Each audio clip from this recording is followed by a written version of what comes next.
Prostitutes, scammers. At least with a prostitute, you know what you are getting. When you add a prostitute, scammer, you will never know what you are getting until it is too late. I call some scammers sleepers because they will patiently wait for the right moment to leave you. The right moment may be soon after they get pregnant or married. Some families may force their daughters to work as a prostitute to support their families. My experience was with a scammer prostitute. I had no idea she was a scammer prostitute. Her family would treat me as family and never mention her past or current work. I am sure that her family forced her into prostitution after she had a child. I met her when her child was 6 years old with discreet signs of living as a prostitute.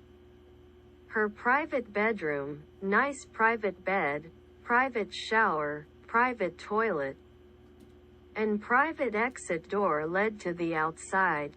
In contrast, another door was used to enter the common area where her 6 family members lived and slept on the floor in a 12-foot by 12-foot area.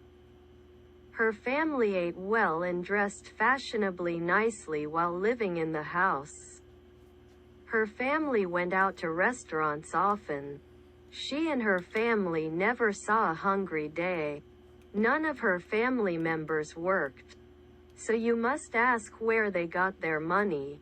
She received money from prostitution and cash from men she would scam on dating sites or men referred to her.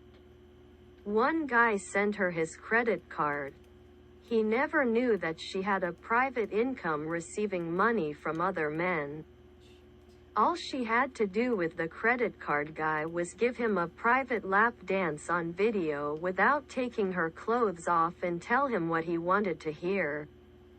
She told me that the guy was a fool and she was reluctant to meet and marry him, but she eventually went to meet him. She once told me she would do anything for money and go anywhere for money. Her was like a 16-year-old when she was 27. At 23, she became pregnant by a 16-year-old boy. She claimed she never knew he was 16 when living with the boy for over 6 months. After she had a child with him, she went back to live with her parents, became a prostitute, and eventually became a professional scammer. She wrote me and told me she was waiting for the right time after her pregnancy to leave the guy she had married. We still write, but I do not need a scammer prostitute in my life. A prostitute is a paid lover, but a scammer prostitute is a lowlife who will do anything without a conscience.